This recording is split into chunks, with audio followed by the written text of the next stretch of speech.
Coming up tonight, I'm joined by designer, producer, publisher, and diversity expert Isaac Vega. This episode is brought to you by Game Toppers LLC. Upgrade your gaming experience. Welcome to Game All Night.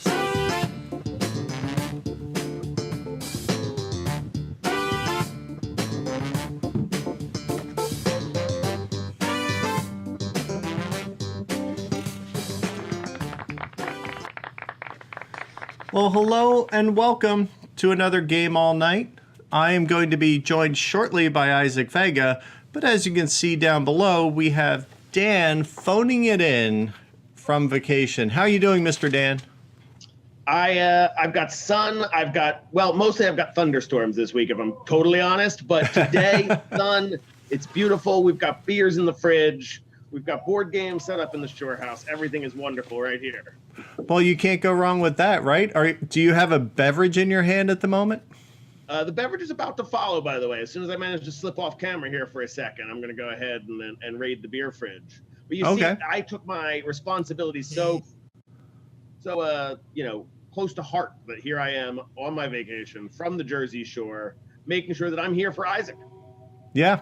And he said that. He's like, I don't want to have to miss Isaac because that's going to be a great show. And, well, speaking of, I mean, I have a 14th Star Tribute, which is a nice heavy New England IPA that I'm enjoying. And I guess I'll check back with you as to what you managed to scrounge up from the fridge. But without further ado, let me bring on Mr. Isaac because he's waiting patiently. How are you doing, Isaac? You are the publisher extraordinaire to the stars. Well, not exactly to the stars, but you definitely are a designer. You're now a publisher. You're a developer. You kind of wear a lot of hats over at Plaid Hat Games. Am I not right? Yeah. My official position at Plaid Hat Games is the VP of Research and Design, but essentially I'm doing what I've always done, which is try to help out in every aspect that I possibly can and design a game as often as possible.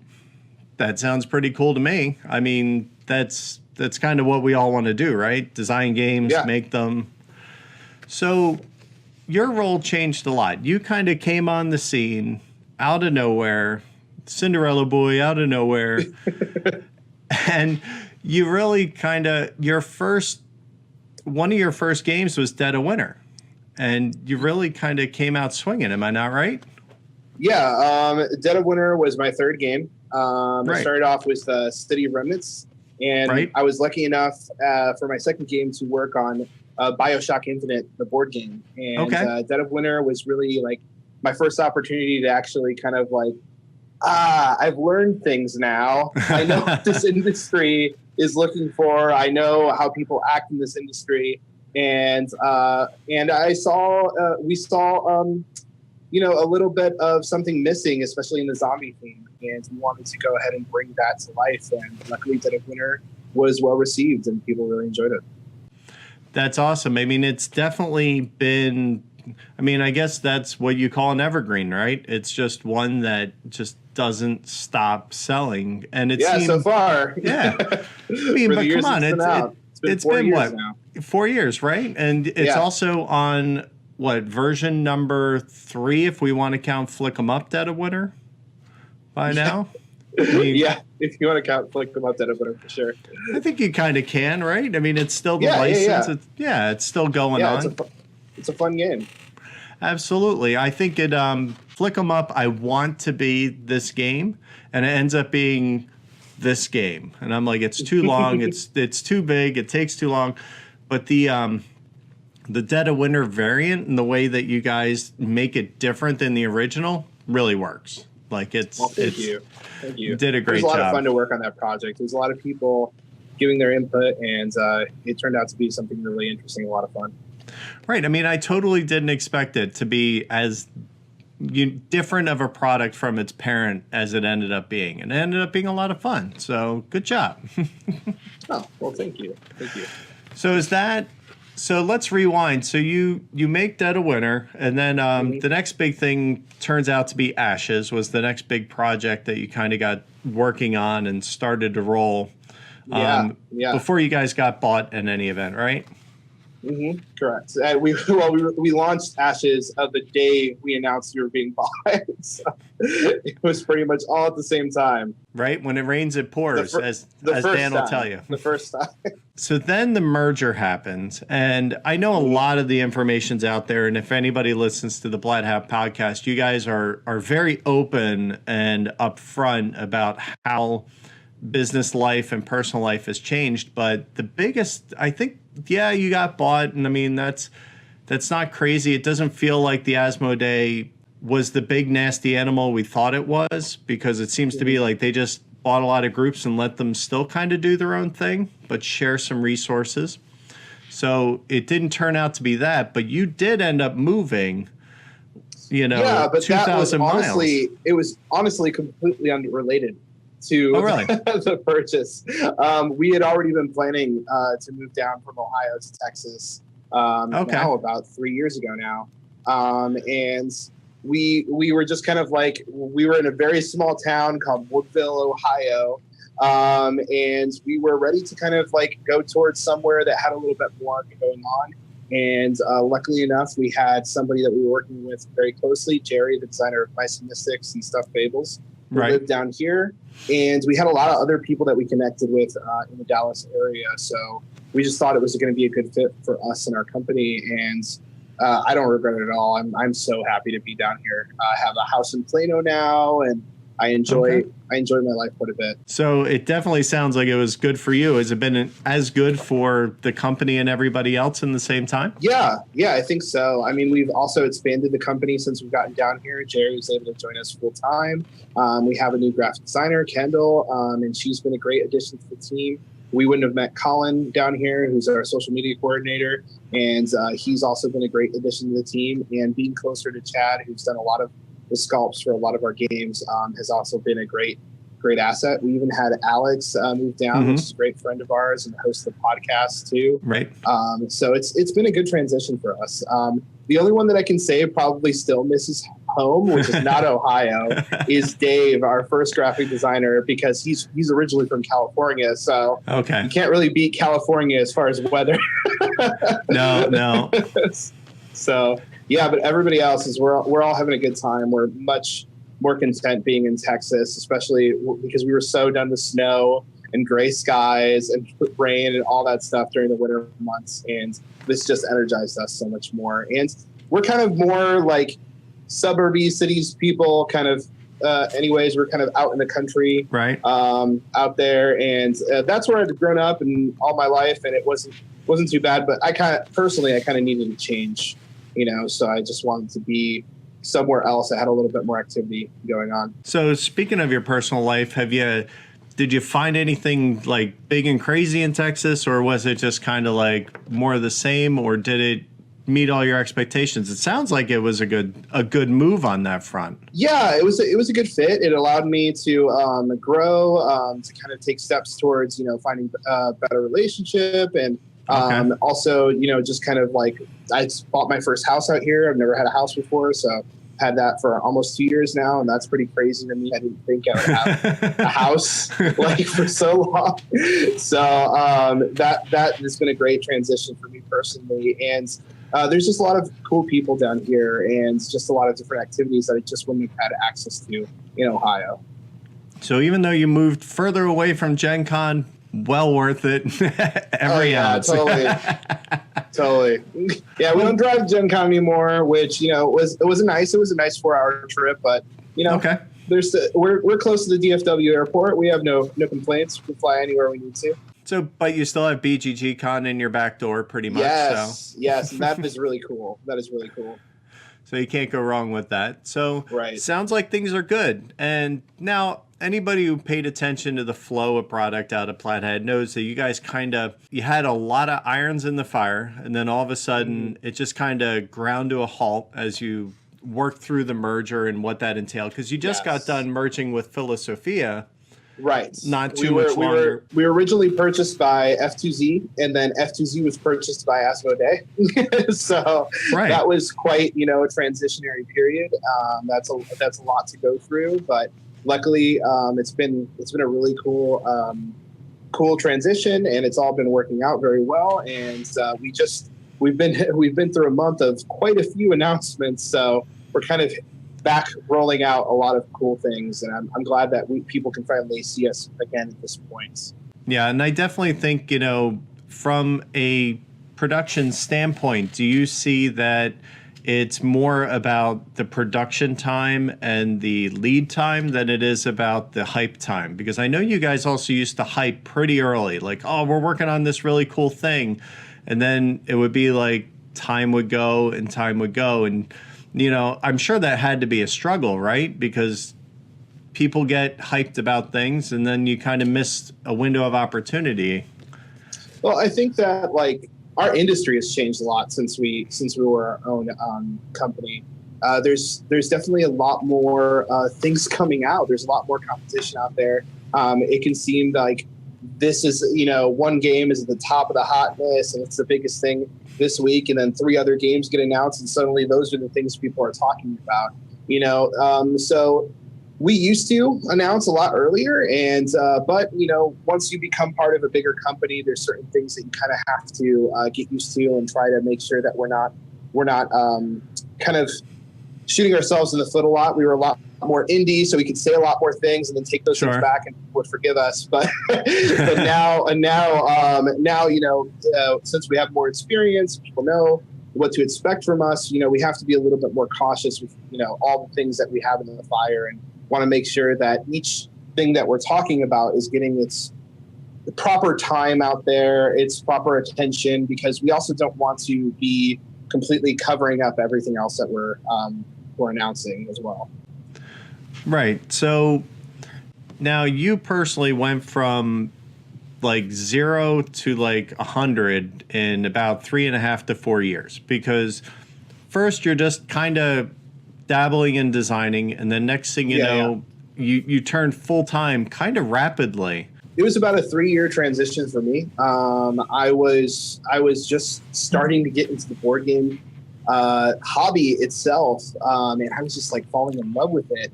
And about 6 months into figuring out oh wow, this is Puerto Rico. This is very different from Monopoly. I've never seen a game like this. What is this? What is this deck building mechanic that people are talking about? So right. I was very interested in all these new things that I was being shown, and I was just you know what?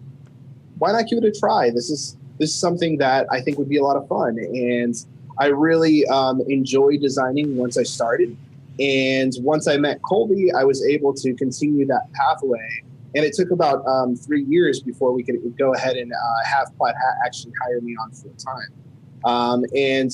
During that time period, I was designing, I was signing games with Plaid Hat Games, I was volunteering for them, showing up at shows, trying to teach, trying to hype up not only my own products, but other people's products at the company. And just trying to do my due diligence and try to be a very good asset to the team. And luckily, Colby noticed that and was able to hire me on full time as his first hire after he hired himself. Right, because I think it's important when you have really small operations like that. You need people who aren't afraid to do everything, right? You're not afraid to unload a pallet. And it's funny because a lot of people, I think that we're still this giant, we're this giant team now, right? And it's only 7 of us in the office. We only have 7 people in the office, and we have 1 satellite employee outside of the office. And it's still kind of a small operation. We're still all trying to handle a lot of different projects at the same time. What the acquisition of Asmodee has been able to do, though, is we're not so focused on making sure production is moving smoothly. We're not filling boxes with replacements or filling out pre-orders ourselves anymore, which is nice, to tell you the truth. Yeah, because they have all that process figured out. Yeah, we don't have to be shipping stuff out of Colby's garage anymore. I'm sure he appreciates that too, believe me. Yes. In this transition, and I'm really interested because you're very unique in the case that, I know you kind of started gaming and then went and designed games. It was a very rapid move for you. And now you're kind of in charge of development. So what does that entail exactly? Because sure, you're still trying to write games and develop your own, but what does it mean as far as the company scope? Well, I also try to oversee all the projects that are going on in the company. I try to make sure that everything is meeting our standards. I consult with Colby a lot and saying, hey, is this something that really works for Plaid Hat Games? Is this something that we really want to do moving forward? And I also assist other designers when they need help, they need assistance, and it's like, hey, does this mechanic feel right? Is this something that we want to go ahead and move forward with? And I'm still also very involved in the look of our games. I pretty much design all of our box covers and make sure that we have a very good representation of what the game is trying to make people feel, what the theme is trying to come across as, and what the gameplay is in the visual representation of the game. You make me think of something when you bring up representation, because when you brought up The Long Night, you guys went, kind of counter and said, well, this formula works, but now let's take it and let's just make every kind of character possible from every walk of life, every orientation, anything to do with that. Amazing cross-section of people. I mean, everybody gets hung up on Sparky and Santa, right? As they should. Right? I mean, that's like the dynamic duo right there. That's like, that is Batman and Robin. But, at the same time, the fact that there are so many more people who can see themselves in those games, I think is huge. So how is that decision reached? Because it's obviously a very conscious one. Yeah, I mean, what we try to do here at Plaid Hat Games, and I've been a person that's very much been trying to strive for this in my designs and the designs of others here at the company, is making sure that we have a good level of representation throughout the characters that we are putting into our products. And the reason for that is because we want to make sure that the people playing not only get the opportunity to see themselves in the game, but also see other people that they may not normally interact with on their day-to-day lives, and try to understand them through the stories that we're trying to represent them through, or just to see that, hey, this world can be a beautiful thing, and so many different people can work together from a whole bunch of different types of backgrounds. And diversity is not something you need to shy away from, but it's something that you should embrace, that you should enjoy, that you should be part of your life on a day-to-day basis as much as possible. And I think through gameplay, we can go ahead and have people explore that, and it be in a way that they're exploring with their friends, they're seeing with their friends, they're enjoying themselves, and just kind of opening their eyes to the possibilities of different people from different walks of life. If nothing else, one hopes that, having the characters on the board and around can, at a minimum, spark conversation, right? Yeah. Like somebody makes a bad joke about one of them, and then all of a sudden, maybe that one cardboard token empowers somebody to speak up and talk about it and explain, that's not cool. That's not right. That could be my brother. I don't know. It's an interesting time and dynamic. In this day and age, I mean, we still see that there is some feedback on a lot of these things that's not favorable. Did you guys receive anything of that end, or was it more just kind of not direct, but passive, I guess is the word I'm looking for?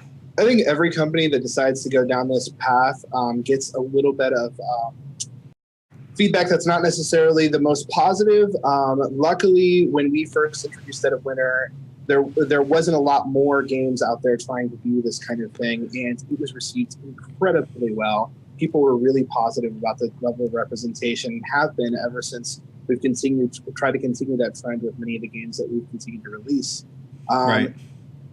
The positives always outweigh the negatives in our experience. There has never been a situation where we felt that we've gotten so much negative feedback that it's not worth doing. It's always been incredibly positive. We've had so much support. And to be completely honest, we really want to be truthful to who we are as a company and as people in our products. And this is our morality, and this is what we're hoping to impart in the world in some way, to kind of see that, hey, diversity is not something that you need to shy away from. It's something that you need to embrace, and give people an opportunity to just see themselves in our products and see that they are welcome in it. So much of entertainment for such a long time was excluding of so many different types of people and different types of backgrounds. Right. And it's not to say that every single piece of entertainment has to represent every single viewpoint, because that's impossible. Yeah, but it's true. to say that open the doors to allow for these types of stories to be told, to allow for these types of people's experiences to be shared with a group of people that may not necessarily always get that opportunity to hear their stories, because that's going to open hearts and open minds and allow people to ask questions and grow, hopefully. Right.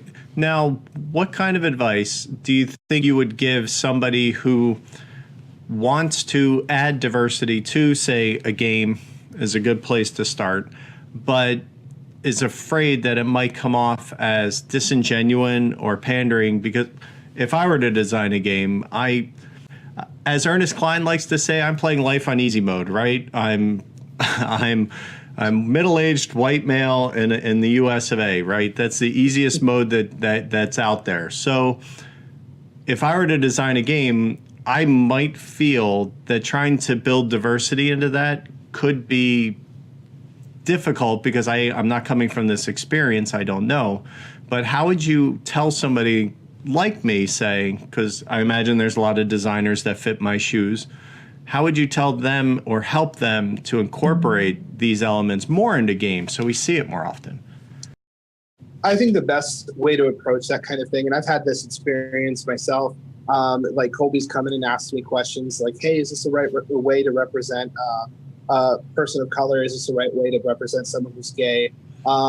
And I've also done the same. I've reached out to friends of mine. I've reached out to even just acquaintances and say, hey, I'm looking at trying to represent this type of character. I personally don't have that background. I personally don't have that experience, but I know that you might be a person that can help me either through your own experience or through someone close to you, give me an understanding of how to better represent this person and this character. And I think that if you approach things from that way, right, you're never going to come off as disingenuous. You're never going to come off as pandering.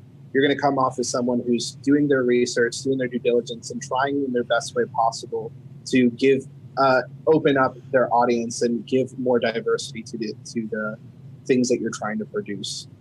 Yeah. Always checking in with people that do have those experiences is going to allow you to do a better job of that. It's not going to be always perfect, and that is okay. You are trying. You are trying to do these things because you're hoping to expand the possibilities of what games can do to improve more diversity in the industry and in the gameplay and in the characters that you're trying to represent. You're not always going to be perfect, and that's okay. Right. That's awesome. I think that is a great place to pause for a break. So we're going to take 5 real quick, and we'll be back after you get to watch these awesome messages, probably about a contest that might be ending soon. So we'll be right back after this. For those of you who follow me on Twitter, and if you don't, why don't you? Well, maybe you don't like Twitter. Well, I'm on Facebook too, because not only are they donating a quiver, we are also getting sponsors to put games that go in a quiver. I believe Bruce said he's going to give me a happy salmon. That's going to be awesome, right? Get out of here. I also talked to my good friend Alan Girding, who's going to throw in a copy of World Championship Russian Roulette, one of the best party games I played in a really long time, and Play from Capstone Games, who also said he'd donate Carthago. I mean, come on, how awesome is this? This fits in a quiver too. And then last but not least is Chris Kirkman of Dice Hate Me Games and Greater Than Games, and he's going to give me a copy of Isle of Trains to throw in here as well.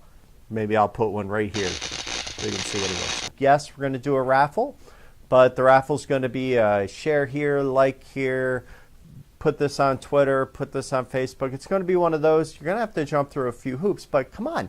You're getting like 4 games and the quiver. The quiver's awesome. Enter at GameAllNightShow.com/contest. All right, welcome back. Isaac Vega's still here. Let me see if Dan's still here. You still here, Dan? Oh, I'm here and finally doing Game All Night the way it's meant to be done. Beverage in hand. filling my role in style. I think we need to do the I don't think it'll be a 24 hours gaming. It could be like a 12 hours of gaming because it wouldn't last that long. But you could do like a drink all night, and that'll be like a celebrity fundraiser. There we go. This is a plan. Absolutely. So we'll watch guests drop off as the evening goes on. Yeah, both of them. Yeah, exactly. We could put them up like the Brady Bunch, and then as they knock out, you know. But you know, it gives the people in California a distinct advantage. I just have to say. It's kind of like it's kind of like doing the speed skate. We need to stagger the in times so that they get off to an even start. There's some seeding involved to get the best. I think you're right. So, do you have any questions for our guest here, Dan? Well, you did mention that I was allowed to briefly indulge since I happen to know, unless I'm mistaken, I believe that Isaac is a fellow Dragon Ball aficionado. I am. Dragon Ball Z is actually like the card game is actually one of the first games that actually I enjoyed quite a bit in middle school and played a little bit in high school. And I loved the crap out of that game. I played as much as I could possibly allow with the crappy cards that my friends would just give me because I had no money whatsoever to spend on card games. So they gave me the crappiest cards they have, and I tried my best to beat them, but I barely ever did. Which is a fairly unique. That's not my entree into the board game hobby story that many people tell. It does not usually start with the Dragon Ball card game from. No. And I mean, like that fell off like after halfway through high school, and I didn't even think about those kinds of games up until I came back from college, and all my Dragon Ball Z friends had changed into board game aficionados. So I was just like, oh, wow, whoa, what's this entire other part of the industry that I never even heard of before? Nice. So I was actually going to ask then, did you follow Super? Did you watch the dub of Super as it was going on? I did not, unfortunately. Okay. I fell off in the Majin Buu saga back in the older days. Aha! I got sucked back in again recently. I know it didn't happen to everyone. You know, we all gave it up back in. You know, at I do need to give it a try. I need to give myself more time to allow myself to be a middle school nerd again. You need to give yourself that break. It's okay. That's true. Absolutely. All right. Well, I will, because I know Chris is out of his depth here. I will let the Dragon Ball subject slide here, and you know, I'll try not to work in too many references during our game later on. So, if you want me to have a fighting chance, which I don't think you ever do, then no. No. All right. So we'll come back to that when we get there. I don't really follow anime so much. It's I mean, I used to watch it as a kid, but it's I don't know. I don't seek it out, I guess is the thing these days. But I think you said at one point, like, you kind of want to do, like, maybe do a comic or a graphic novel at some point. Yeah, very much so. I have so many ideas. I've had ideas since I was 15 years old on different stories that I want to tell. And some of them I've been able to, you know, kind of work into board games and things like that. Okay. But sometimes you just kind of have to actually take a group of characters from scene to scene in order to really tell their story in the right way. And comic books have been something I've been trying to, like, I never read comic books when I was a kid. Right. So I've been trying to kind of learn more and read more and get more into them. And I'm trying to kind of absorb as much as possible now, just to kind of understand the craft. But eventually I'm hoping to do one of my own, you know? So are we thinking like Dead of Winter anime variant in the future someday? Well, there already is a Dead of Winter comic, so I'm a little late to the table for that one. So, true. But yeah, I'm thinking of some other things. Yes. Okay, cool. I mean, I can't imagine the person who comes up with the concept, and I hope I'm giving you enough credit for the Crossroads cards and that system, that, you know, storytelling's obviously a key part of what you want in a board game and what you want to get out of it. Yeah, and I'm exploring a board game right now that I'm working on that's actually allowing me to craft a lot more storytelling into it. It's probably the most in-depth storytelling that I've ever kind of done in a board game. So I'm excited to work through it. It's a difficult task, and but luckily I have the support of, we have a writer on staff, and I also have the support of some of the great people here at Plaid Hat Games that have always been able to kind of work together with me and build something beautiful. So, and in terms of comics, I would say like the Phoenix-born characters feel like when you're playing, like that feels like you're hearing backstories, or they have backstories out of like a fully fleshed out comic world that doesn't actually exist. Yeah, I mean, Ashes is probably one of the games that I've thought the most about the lore. If I could ever do a comic about that one day, I would love to, because there's so much there that not even the fans have known about, not even people like here in the office know about, that I have going on in my head about these characters. Because like I put so much love into their creation, you just can't possibly not have a story behind them, and you feel that as a player. Thank you. Like I love those characters. I love them so much, and I would love to see them develop into even more different IPs and possibly, some sort of story. But we'll see. Who knows? The future is always a crazy ride, so we'll see. No, I think that's part of the why they are so good, is because they're not shallow stories. They're these long, drawn out things that you have in your mind. So when you make decisions based on those characters, or you're trying to make traits that will represent them, you have all that to draw on. So I think it makes a lot of sense when you think about it. I was very lucky to be very into Game of Thrones right around the time when I was creating Ashes, because I just like, what I love so much about Game of Thrones, and I still love about Game of Thrones, is this deep, deep history that goes on in that story. Right. And like when I was approaching Ashes, I wanted to make sure that my characters weren't just wizard number 3 with fire powers. I wanted to make sure that they were something that had some sort of history, and the reason that they were pulled into this war was something not necessarily completely under their control, and they have all different perspectives on how they're approaching it and how they feel about it. And I wanted to make that world feel very lived in. So it was, once I saw that kind of storytelling, I was able to approach it that way. And I was just so enamored by the creation of those characters, and I still am. When it comes to like trying to create these different characters, like, are you thinking ahead? Are you trying to think of other arcs that they can take, or maybe worlds they can develop into? Are you thinking like what's after Ashes at all in this process? I'm always thinking about those kinds of things. Whether or not they're realistic, like if they can be accomplished, if the IP is strong enough to make sure those things can continue to take place. It really depends. We have to make strategic decisions that also work for the business, not just for my soul. so as much like I daydream about all the things that I work on and things that I'm not working on that I'd like to work on one day. And it takes a lot of time and effort to really make those things a reality.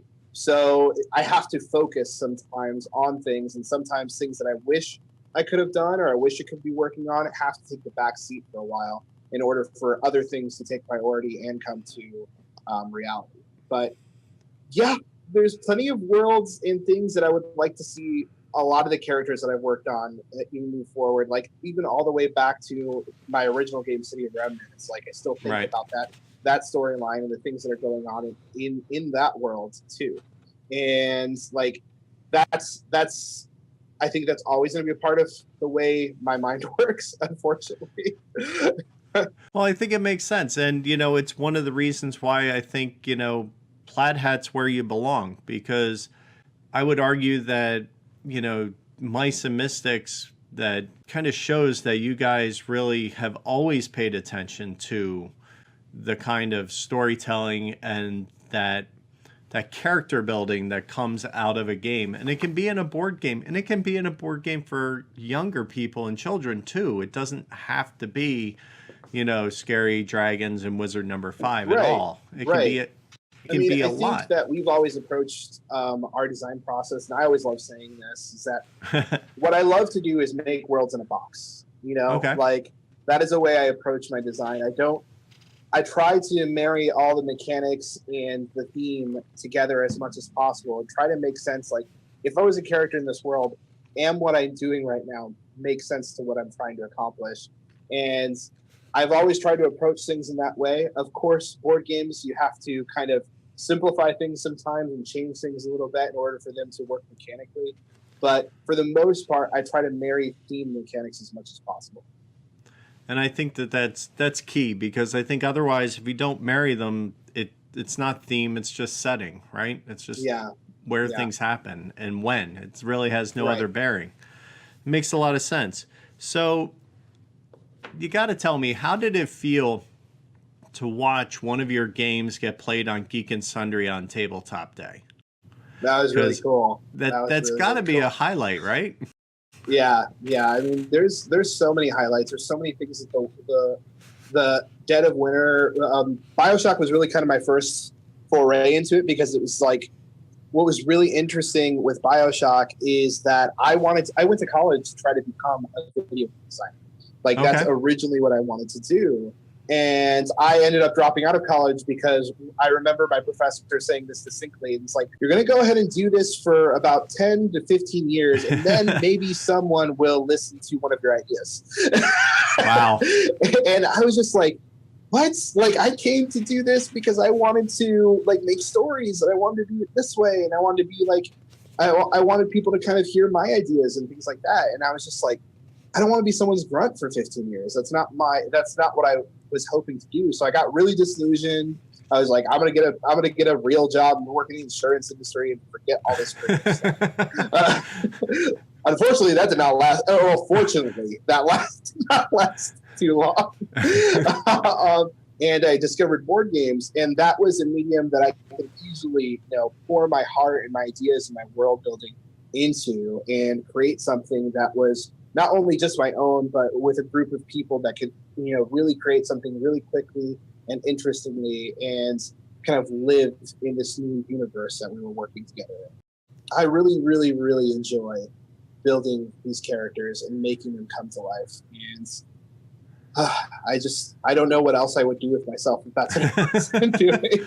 So do you have any cool projects? I mean, because it has been a while since we've heard from you. I mean, I know you're working a little bit more behind the scenes, but are there any projects that are either coming out now or currently that really have you kind of excited and letting you feel that the Plaid Hat love again? Yeah. Well, Starship Samurai was just came out not that long ago. It was and we were showing it off a little bit at Origins, and it came out shortly after. And I am really excited about that game. That those mechanics turned out exactly the way I wanted them to. It was quite the process to get where I was going. I probably designed that game like 8 or 9 times. And I was driving everyone in the office crazy.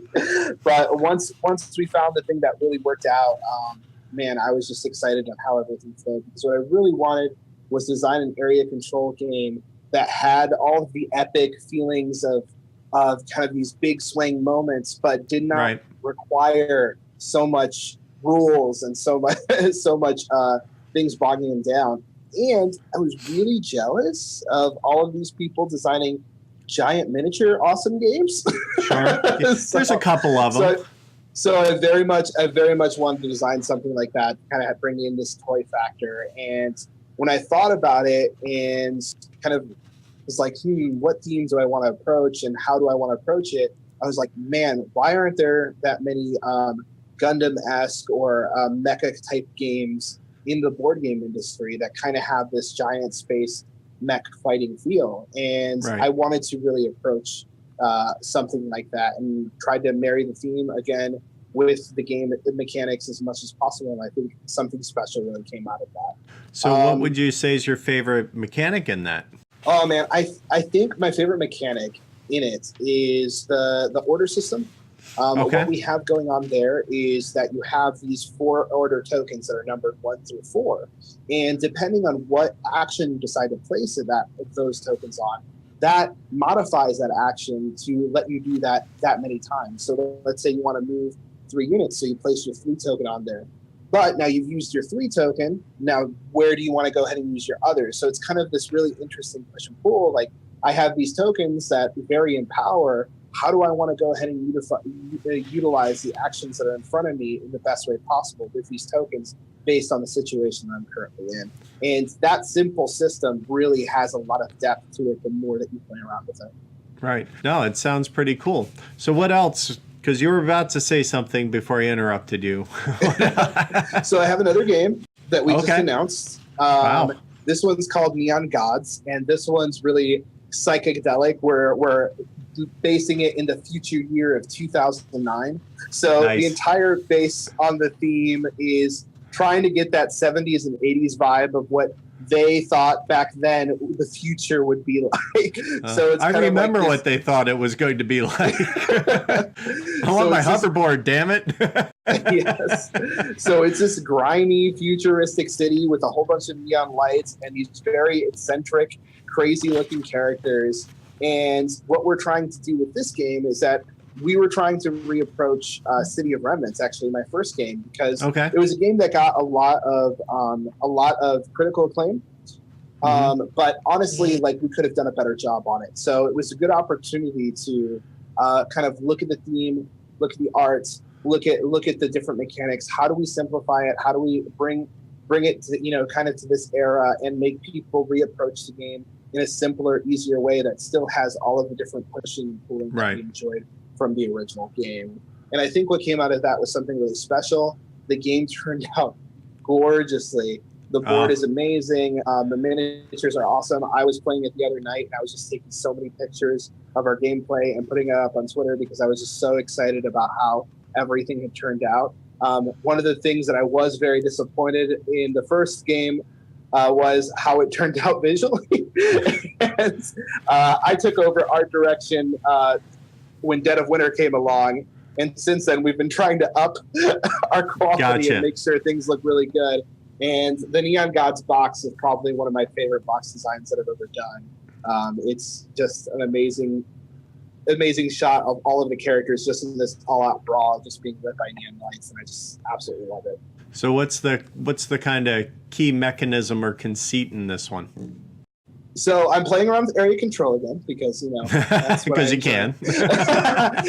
And you're also doing deck building mechanics. So you're building a gang while you're trying to get these different gang members into your gang that's building up this deck, and they all have unique abilities that you're going to be able to utilize. But you have to decide: do I want to use my character to use their ability and get myself ahead economically and get more blurb, which is what we call victory points in this game.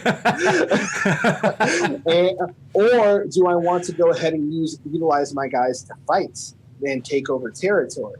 So you're constantly trying to make sure that your territory is expanded enough because you get a victory point during every daylight phase for every territory space that you control. But you also want to make sure you can defend your territory, not spread yourself too thin, so people don't come in and take everything that you've built, because you're trying to build up factories and you're trying to build up different monuments and things like that, so you can increase your fame in the city and become the biggest, baddest gang that there is. Are you going to have that anytime soon, I guess? We're going to have it for demo at Gen Con, and it's going to be available before the end of the year. Awesome. If everything goes smoothly. You know how the board game industry is. How many New Years can there be? I mean, come on. It's like everything's delayed because of New Year, and I'm like, but it's like February. It's June. I get very confused. Sorry. Cool. Well, that's pretty awesome. So a lot of things coming from you. So yeah. I think this is a great place to kind of take a pause. I mean, we did bring Dan in tonight special just so we could try and play a game together. So all right, let's do this. We're going to go take a quick break and play a quick game. So we'll be right back after this. Hey everyone, I hope you're enjoying the show. Real quick, I just wanted to take a moment to let you know a few things about us. Number one is we have a Pod Pledge page. Now on there you can donate any amount, monthly, weekly, daily, whatever, and any of that goes directly to support the show build the sets, better equipment, and all those things. I'm not trying to get rich. I'm not trying to quit my day job. It just anything helps. Number 2 is please check out our social media. If you're not following us on Facebook, Twitter, or Instagram, please do so. We definitely interact with our people a lot on there because we want you guys to be part of this show. Also, be sure to subscribe to YouTube. You know that little red button down there?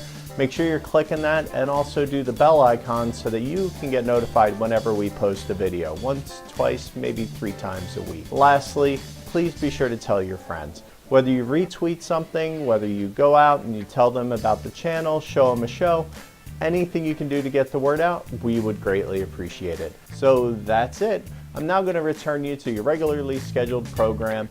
Operators are standing by. It's game time! All right.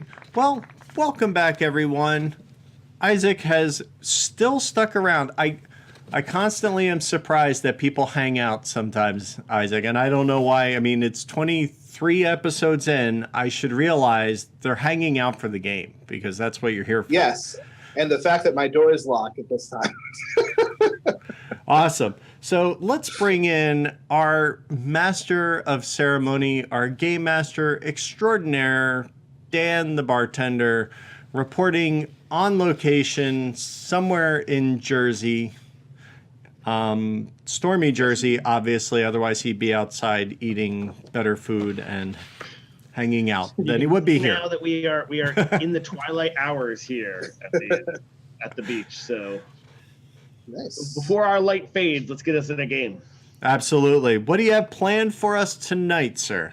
Okay, so Isaac set the table. We did not plan this, but you set the table perfectly by talking about the transition from City of Remnants to Neon Gods, because this is what we're going to be talking about now. What I want to do is describe to you a real game I will do my utmost to strip out any description of the thematic elements. Just describe it as a bare bones mechanical experience, and then ask you, as a game developer, as someone with experience going through this process, what thematic trappings you would put on there to complete the package. Okay. Turn this into a full thing. Now, as bonus points, and I want, you guys can go back and forth a little bit, Chris, so you can interject here with your own thematic elements. But as bonus points, then when it's all said and done, I want to see if you can guess the actual game I'm referring to. Or it doesn't have to be that. No, actually, what theme did the actual designers, the actual publishers put on the game? Is there a cutoff? Did you pick anything that's rated 5,000 and lower on BGG, or did you just? I did not go out of my way to pick terrible games because when scanning that list, my ability to describe them without their, on a sheer mechanical level was pretty tricky because these are some terrible things I haven't played. So it was better if it was something I had played in order to be able to do this for you. So fair enough. I'm going to give you for example. So if I described a game in which there's a mechanical an engine in the center, which powers a boom that loops in a circle on the table, and each player at the end of 4 radial arms has their own little player area with a device that enables them to manipulate the rotating mechanical boom. Now I'm actually describing Lupin Louie. Of course. Say that it would be better with Star Wars and one less person. But there you go. So you could say a better theme than chickens and some crazed maniac who for some reason wants to buzz them. You could say, hey, it's Chewbacca in the Millennium Falcon, and you've created Lupin Chewie. You know what? I mean, urban legend would want me to tell you that it was actually a live board game version of the IP from the old Atari Activision game called Barnstormers. You can keep selling that. I don't know that anyone's Sad thing is, I can picture the box. It's like bright magenta with the Activision rainbow going behind the plane. Oh yeah. Oh, I played that game. I remember Barnstormers. Oh yeah. But that's pretty much what I think of every time I play that game. You could call it Barnstormers, and I'd know exactly what you mean. There you go. Okay, all right. So we'll start off with a simple one. This is going to be a social deduction hidden role game with two factions. They are separated so that they cannot hear one another discuss while they play out in a number of real-time rounds. Now, what sort of theme would you put on that skeleton in order to make it a marketable game? So who's going first? Whoever has the first idea. Oh, I think. Alrighty. I think it would be interesting to put like a Game of Thrones spin on it, where in like this like medieval times, and everybody's trying to backstab each other, and there's this faction that's kind of infiltrated the kingdom, and nobody knows who's part of this kind of secret cult-ish type faction, and they're all trying to work together to go against the queen, and we have to make sure that the queen isn't killed by the end or something like that. There you go. interesting. It sounds like someone has a sniff of the actual the theme that it in fact hit the market with. But I think I should know this game, or I'm going to get in trouble later. I think, especially considering the person who designed it might be on your screen, actually. Yes, I did see that picture. So my version was going to be a NASCAR pit lane with two teams that had to get their gear together and then hopefully be at the right pit wall with the right equipment to service their car at the end. So both teams had to be at the right place at the right time. I got you. That's where I was going with it. That comes from a totally different angle. Yeah. So I did not discuss scoring before, but so the scoring will be based on, how much cooler I think, just a sheer cool factor. Right? So the points don't matter. The actual game. So as we know, we're talking about 2 rooms in a booth. Sure. Yes. Friend of the show, Alan would have Gurney. killed me if Yes. I didn't guess that correctly. But I really like the idea of putting it in rather than the sort of presidential bomber, being able to add more trappings to the bomber role by making it a full-fledged secret faction rather than simply a red team. And Chris might have been trying to pander a little bit. Maybe he knows that I am in fact a motorsport fan. I did not know I did not know you were a Left Turn Larry fan. But. It's true. The shore house I'm at, there might be some Dale Earnhardt shirts here. That's it. I cannot confirm or deny. I don't judge. But yeah, I like both of those quite a bit. So I think we're going to award full points to both of these ideas, and we'll skip the phase of guessing what the actual theme was. For those of you playing along at home, we need to give a shout out to Tuesday Night Games. 2 rooms in a boom, though. Come on. Yes. That's fair. Yes. Absolutely. I do not mean to diminish the real thing, because that experience is kind of fun. Arguably, I would tell Alan that idea to his face. Yeah. It'll be called like what? 2 carriages and a knife, I guess. There you go. It doesn't scan quite the same. Maybe. No. We'll figure it out. There'll be green flame in there somewhere. 2 queens and a fool. That works. Okay. All right. So I like the next this. game may be a little trickier to figure out what the actual original theme was, but now we've got a card game now with some of the mechanics we've got going on. Or there's some hand draft and there's some hand management. There's some role selection.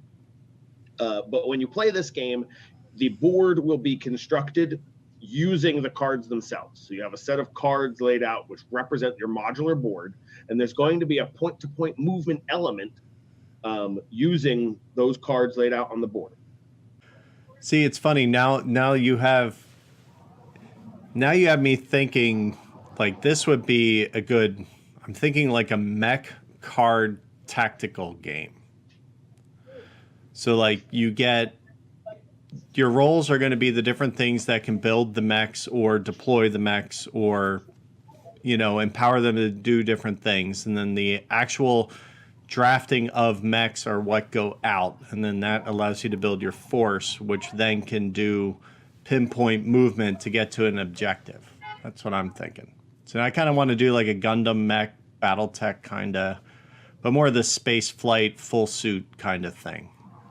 You can hear how your mind works too when you describe the roles as, you know, build and a move one, and not like the general and the admiral and the engineer. You're not putting a lot of thematic meat on there. Yeah, I'm definitely a mechanic guy.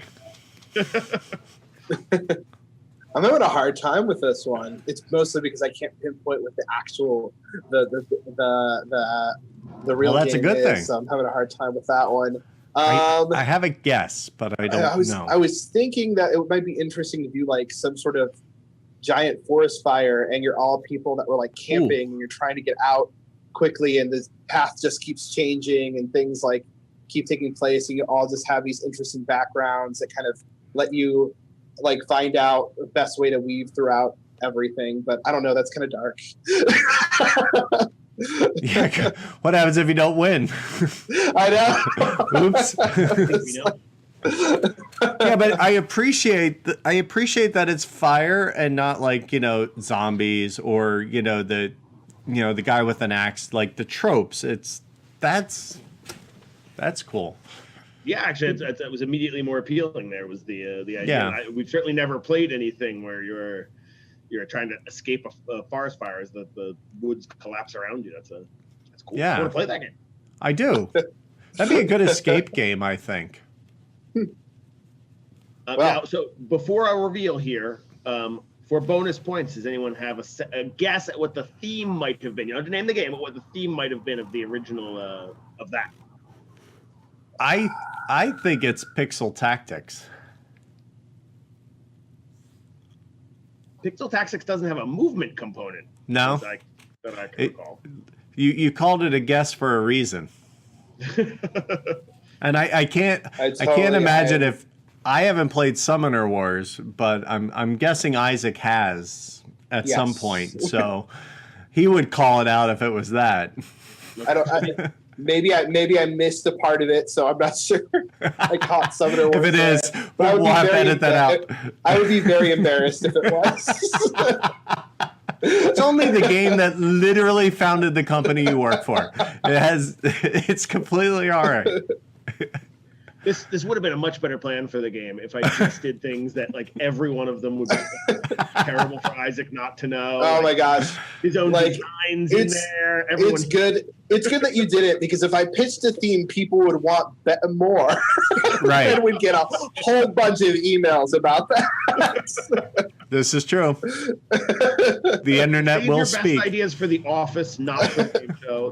Exactly. That's good career advice. So the actual theme of the game was a merchant ship that is plagued by mutineers, because it's the German word for mutineer, which I'm probably going to botch, not knowing any German, but Muterer is a small card game in which the roles you select are like the first mate, the mutineer, the cabin boy who might help the mutineer, and you're trying to sail around to various islands.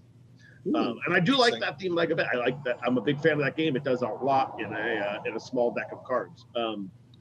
But that said, I'm really intrigued to run around in a forest. And much like Isaac, I'm always in the market for for more Gundam games, more big mechs. You know, it's like I get an idea in my head, and then that's kind of all I see. You know, when you have a hammer, all you see is nails. Yeah. That said, you know, I don't think we're getting full points on this one because no one was able to give their game the right set of roles that would bring the whole thing together in the way that Muterer does. So okay, promising that's fair. Themes, but I'm thinking generic. I'm not thinking specific. Okay. All right, the next one is again a card game. There's a little bit of a multi-use card piece because your cards can both be played in front of you to your tableau, or can be played sideways. When you do them sideways, you are often going to want to play them into an opponent's tableau because that will give you bonuses. And you're all ultimately seeking to acquire cards from the center, which is going to give you your big source of points. So you can play them, your traditional play, the play in front of you have an effect. Action that you would do is to play them in front of you to your own tableau. Right. But also available to you is to play them sideways, conceivably to your own tableau, but ideally to your opponent's tableau, where you will be able to score bonuses when you do that. When you play them sideways to your opponent's tableau. And you're doing this ultimately in pursuit of cards in the center, which will score you your big points. Well, I don't know what the game is, but I kind of want to play it. I will tell you that right now. But trying to think of a theme that would work well. Oh, I think I got it. So you need to spend some money and get a license, though, because it needs to be. I think it needs to be Harry Potter. And I think what it is that the cards are spells, and they're based on one side is an offensive spell, and then if you turn it, then it becomes a defensive spell, or vice versa. It's a defensive spell if you keep it for yourself, or it has an application on your character, versus if you apply it to the other character on the other way, then it's going to have either an effect on them or a blocking effect. And then based on what you have available at the end of that turn would allow you to buy cards from the middle row, which the middle row is now going to have to be, it's going to be things that are important. Maybe it's allies. So maybe it's going to be the rest of, maybe we even go as far as one side gets a Death Eater deck, and one side gets a Order of the Phoenix deck. So one's playing the dark and one's playing the light, and we're trying to win influence over various peoples, objects, and governments, publications, the Ministry of Magic, yada yada, that's coming down the treasure row in the middle. That is really cool. I like that. My idea is much, much worse. So this is gonna definitely prove that I grew up in Ohio.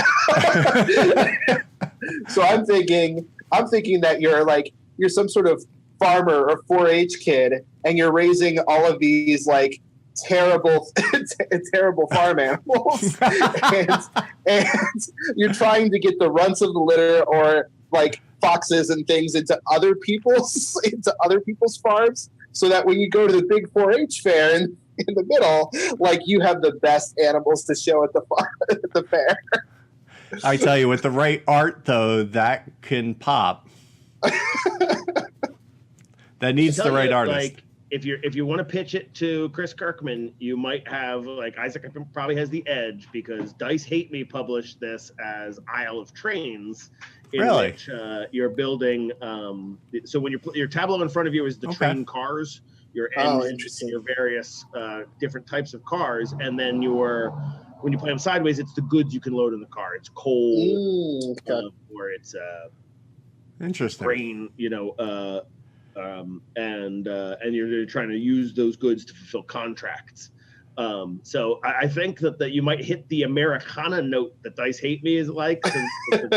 This is true. So you score definitely 5 full Retro Americana Dice Hate Me points, but I'm going to award 10 big Slytherin dork points to.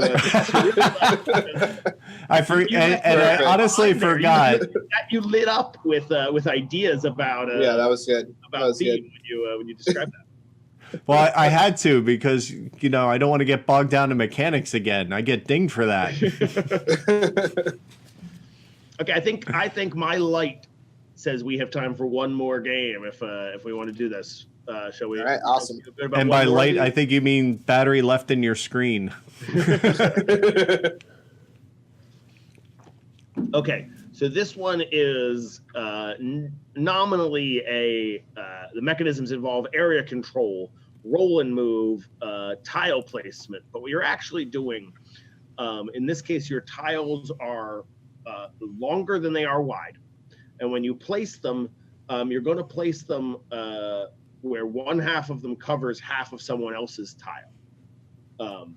And then someone will cover yours, so that you're always, as they get built up, only half of your various tiles are going to be exposed.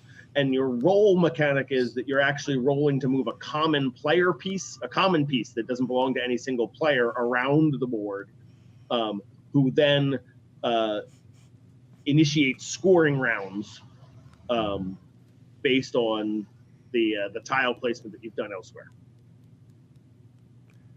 I need to play more games. Always. We all do. All righty. Let's see. Do you have anything? I'm trying to figure out something that would work well with that. It's interesting. I dig it. All right. So, well, then I'll go. I got something. We'll see. All right. So you're building an airport, and the tiles will have the runway lanes on them, and you are trying to create runways that are straight in length, long enough that you can take planes off, and then also do ones that are long enough in the opposite 90-degree direction that they can land on. And then the common piece you're moving is trying to get one plane to the bottom of your runway first so that it can take off and you can score the runway when it's ready to go. Or maybe there's even another piece eventually that will land and come back. So it's kind of like air traffic control. There are like fiery wrecks if you manage to sabotage one another's placements, so that yeah, and then you have to play this other game where you have to escape the wreckage and you play down cards. That's all I got. So what I'm thinking is like a Mario-esque, like it's like type of game where like that one character or multiple little characters are running through this like course, and you're trying to build the course, but half of you or one of you is trying to create pitfalls for this character. Okay. And like, so you're all trying to make sure like as many characters, or at least the one character, gets to the ends, but one of you doesn't want to get to the ends, kind of thing. But I'm not sure. I'll buy this game right now, depending on the answer to this question. And that is it side-scrolling or is it top-down? Well, I think because of the way the game was described, because we're laying things on top of each other, I would think it would have to be top-down. I don't know. I think side-scrolling would look better. It's the Zelda versus Mario problem is really what it is. But I think in the Mario Maker age too that we're living in, the idea that you're like level designers, and, right? And one of you is the like troll master level designer who just wants nasty pitfalls, and everyone else is like, no, I just want them to have fun. I think there's a lot of promise there. Does either of you have a guess at what for bonus points at what the actual theme of the game was? Nope. Trains? That's usually a good guess in our industry. Trains or fields. Fields and farming. It's a baseball question. If you guess Babe Ruth. If it's a board game question, you guess trains, and you're probably I don't know if it helps at all if I just said that what are described as the tiles are actually like fabric strips. They're actually like flexible like textile. Is this patchwork? This is actually Marrakesh. Which is a game about being merchants at the trying to sell your rugs, your carpets, in the bazaar in Marrakesh, and you're moving around some sort of bazaar master, right? Right, and you have little strips that have two types of cloth on them, right? Yep. Okay. So, but that said, I'm especially excited about a Mario Maker themed game. Again, something we have not seen explored, I think, in board games. I don't know that I've encountered the let's design a side-scrolling platform level in there. So I think if I add up the tally of points that I have here, I think that we've scored 0 bonus points except for 2 rooms and a boom. So I think we're in a dead heat tonight. So as ever on Game All Night, when the scores are tied, the ties go to our guests. So congrats! Yes! Absolutely, I win. Absolutely, that was good, Dan. I appreciate the research. That was probably and your internet is surprisingly good, I have to say. I'm glad it's better than my lighting. So I'm glad that something has worked out in tonight's shoot. Yeah, so next time I need to send you some of those games out for sure. Yeah. All fun. Like I have Isle of Trains, I've just yet to actually break it out. So now I need to. So, all right. Well, awesome. So Dan, thank you again for bringing that on the show. And let's go say hi back to Isaac. So Isaac, thanks for being on. Where can people find you? They can find me online on Twitter at Isaac's Ashes, or they can email me Isaac@Plaid Hat Games. That's usually the best ways to communicate with me, see what I'm posting about, see what I'm talking about. Yeah. Awesome. Well, I really appreciate you being on. This was a ton of fun. I mean, I enjoyed our game, and I always love it when somebody's design brain is completely different than my headspace, because you obviously proved that. So well, thank you. That game was a lot of fun. I enjoyed that. I might keep that farm idea. We'll see. I don't know if you can pull off a farm game, but awesome. Well, thanks for being on. Thank you for watching, and be sure to have fun when you game all night. Game All Night is proud to be sponsored by Game Toppers. Check them out at GameToppersLLC.com, upgrading your gaming experience. Well, that's a wrap. Thanks for watching. If you enjoyed our efforts at comedy and fun, please support us on Podpledge. Be sure to follow us on Facebook, Twitter, and Instagram. And of course, don't forget to engage with us on Board Game Geek Guild 3134. You can also check us out on our website, GameAllNightShow.com. This show has been made possible through supporters like these. Angry Octopus.